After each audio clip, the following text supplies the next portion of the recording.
ఇదో నిజమైన చంద్రముఖి కథ. ఆ చంద్రముఖి లాంటి ఆత్మ పేరు సుమతి.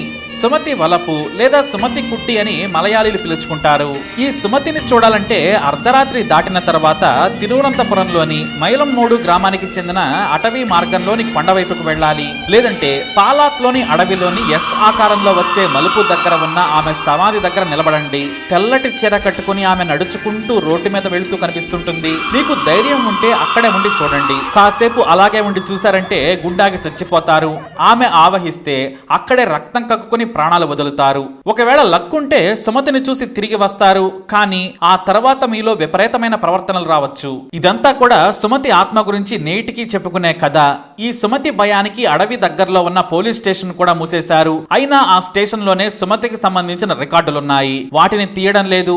ఓ రోజు రాత్రి స్టేషన్ సిబ్బందికి సుమతి కనిపించడంతో అందరూ మరునాడు అక్కడి నుంచి పరుగులు పెట్టేశారు. తాము ఆ అడవిలో ఉద్యోగం చేయలేమని బోరుమనడంతో జనావాసంలో స్టేషన్ ఏర్పాటు చేశారు అధికారులు. ఇంతకీ ఆ దెయ్యం సుమతి ఎవరు? ఎందుకు ఆమె మనుషుల ప్రాణాలను తీస్తుంది? దాని వెనుక ఓ విచిత్రమైన నిజమైన కథ ఉంది.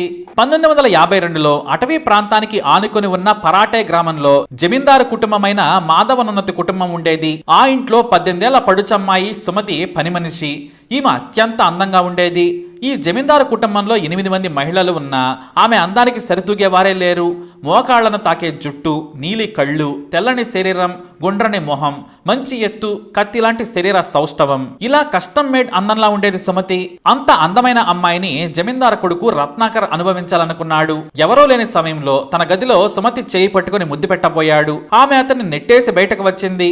ఆ తర్వాత సుమతిని లొంగ తీసుకున్నాడు రత్నాకర్. దీంతో పెళ్లి చేసుకుంటానని, నీ అందానికి బానేసనని, నీ కోసం ఏమైనా చేస్తానని చెప్పాడు. ఈ రాజభవనంలో నిన్ను రాణిని చేస్తానని మాయమాటలు చెప్పుకొచ్చాడు. పేదరికంలో ఉన్న సుమతి జమీందారు కొడుకు ప్రేమిస్తున్నాను, పెళ్లి చేసుకుంటానంటే నమ్మేసింది. అతనికి లొంగిపోయింది. దాదాపు ఏడాది పాటు సుమతిని ఇంట్లోనే లైంగికంగా వాడుకున్నాడు. ఆ మరుసటి ఏడాది అంటే జనవరి 1953లో సుమతి గర్భవతి అయింది. తల్లికి చెప్పుకుందామన్నా పక్కన లేదు. దీంతో తాను గర్భం దాల్చాను, పెళ్లి చేసుకోమని నిలదీసింది. మొదట ఆమె మాట విని నవ్వాడు. కానీ తాను గొడవ చేస్తాను, మీ నాన్నతో చెబుతాను, గ్రామంలో పంచాయతీ పెడతానని సుమతి బెదిరించింది. ఆమె మాటలు విని వణికిపోయాడు. సరే, నేను పెళ్లి చేసుకుంటాను, కానీ ఇక్కడ కాదు, గుడిలో పెళ్లి చేసుకుని తమిళనాడు సరిహద్దుల్లో ఉన్న మన మరో ఇంట్లో ఉంచుతానని చెప్పాడు. ఇద్దరం కలిసి అక్కడే బ్రతుకుతాం. ఇక్కడ ఉండేందుకు మా నాన్న ఒప్పుకోడు, నిన్ను చంపినా చంపుతాడు. నేను నిన్ను ఎంతో ప్రేమించాను, నువ్వంటే నాకు ఇష్టమన్నాడు రత్నాకర్. ప్రియుడి మాటలను నమ్మింది సుమతి కుట్టి. జనవరి 27, 1953 రాత్రి 7 గంటలకు సుమతిని కారులో తీసుకెళ్లాడు రత్నాకర్. అప్పట్లో ఇంట్లో ఎవరూ లేరు. అందరూ దగ్గరి గ్రామంలో జరిగే జాతరకు వెళ్లారు. పంగోడ్ మదిరాదేవి గుడి అంటే చాలా ఫేమస్. అక్కడ పెళ్లి చేసుకుంటానని చెప్పడంతో ఆమె నమ్మింది. గేటు బయట రత్నాకర్ స్నేహితుడు రవీంద్రన్ కార్ ఎక్కాడు. అక్కడి నుంచి రవీంద్రన్ కారు డ్రైవ్ చేస్తున్నాడు. అంబాసిడర్ కారులో రాత్రి ముగ్గురు బయలుదేరారు. పాంగ్ దగ్గర కారును ఆపి ఇక్కడ నుంచి షార్ట్ కట్ నడిచి వెళ్దామని చెప్పారు. అలా మైలపాడి బ్రిడ్జి దగ్గరకు చేరుకున్నారు. అక్కడ నుంచి ఆ గుడి దగ్గర ముగ్గురు కొండ మీదకు చేరుకున్నారు. ఆ కొండ మీద నుంచి చూస్తే గుడిలోని కాగడ వెలుగులు కనిపిస్తూ ఉన్నాయి. కొండ మీద నుంచి దారి కనిపిస్తున్నా వేరే మార్గం గుండా చీకట్లో అడవుల్లో నుంచి సుమతిని తీసుకెళ్లారు. అప్పుడే ఆమె గమనించేసింది. ఏదో చెయ్యాలని కుట్ర చేశారని గట్టిగా కేకలు వేసి అడవిలో పరుగులు పెట్టింది సుమతి. అయినా ఆమెను వెంటాడి చెట్టు కొమ్మలతో కొట్టి మెడకు ఉరేసి చంపేశారు. చీకట్లో సరిగ్గా కనిపించకపోవడంతో ప్రాణాలతో ఉంటే కష్టమని సుమతి మృతదేహాన్ని పైనుంచి కిందికి విసిరేశారు అంతకులు. మళ్లీ ఆ చిన్న కొండ మీద నుంచి కిందికి వెళ్లి మరోసారి గొంతు కోసి చిన్న గొయ్యి తీసి పాతి పెట్టారు. పీడ విరగడైందని మళ్లీ రోడ్డు పక్కన ఆపిన కారును వెతుక్కుంటూ వచ్చి ఇంటికి చేరుకున్నారు. సుమతిని చంపారు. కానీ ఇక్కడి నుంచి అసలు కథ మొదలైంది. సుమతి గర్భంతో ఉండడంతో ఆత్మగా మారి తన తల్లి కలలోకి వెళ్లి నన్ను జమీందారు కొడుకు స్నేహితుడు చంపాడని చెప్పింది. కూలి పనులు చేసుకునే సుమతి తల్లి తన కూతురు మరణంపై వచ్చిన పీడకలను తలుచుకుని వెంటనే జమీందారు ఇంటికి వెళ్ళింది. తన కూతురు జీతం డబ్బులు కావాలనే నెపంతో ఇంట్లోకి వెళ్లిపోయింది. కానీ తెల్లవారుజామున సుమతి ఇంట్లో కనిపించలేదు. జమీందారు కుటుంబ సభ్యుల నుంచి సరైన సమాధానం రాలేదు. సుమతి ఎక్కడికో వెళ్ళినట్టుంది, తమకేమీ తెలియదని, మీ ఇంటికే వచ్చి ఉంటుందని గేటు నుంచి బయటకు తరిమేశారు. కూలి డబ్బులు చేతిలో పెట్టి నోరు మూసుకుని వెళ్లమన్నారు. చేసేది లేక ఆమె సరాసరి అప్పట్లో విలేజ్ చివర్లో ఉన్న పోలీస్ స్టేషన్ కు వెళ్లి ఫిర్యాదు చేసింది. ఓ చురుకైన ఎస్ఐ మఫ్తీలో వచ్చి గ్రామంలో విచారణ చేశాడు. అప్పుడే సుమతి మరణించిన రోజున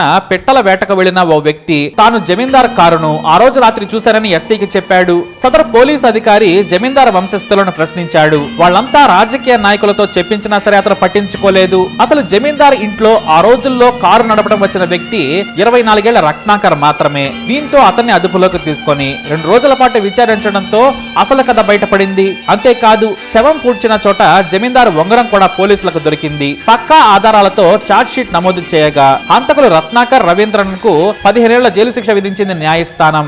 కానీ కాలక్రమేణా సదరు అడవి గుండా రోడ్డు వేసింది రాష్ట్ర ప్రభుత్వం. కానీ ఆ అడవిలో చీకట్లో వెళ్లే వారికి తెల్ల చీర కట్టుకుని రోడ్డు మీద నడుస్తున్న సుమతి కనిపిస్తుందని పుకార్లు మొదలయ్యాయి. అంతేకాదు చీకట్లో తెల్ల చీర కట్టుకుని నడుస్తున్న సుమతిని చూసే క్రమంలో ప్రమాదాలు జరిగి ప్రాణాలు కూడా కోల్పోయారు. కొంతమందిని ఆవహించిన సుమతి రోడ్డు పక్కనే చెట్టుకు ఉరేసుకునేలా చేసిందట.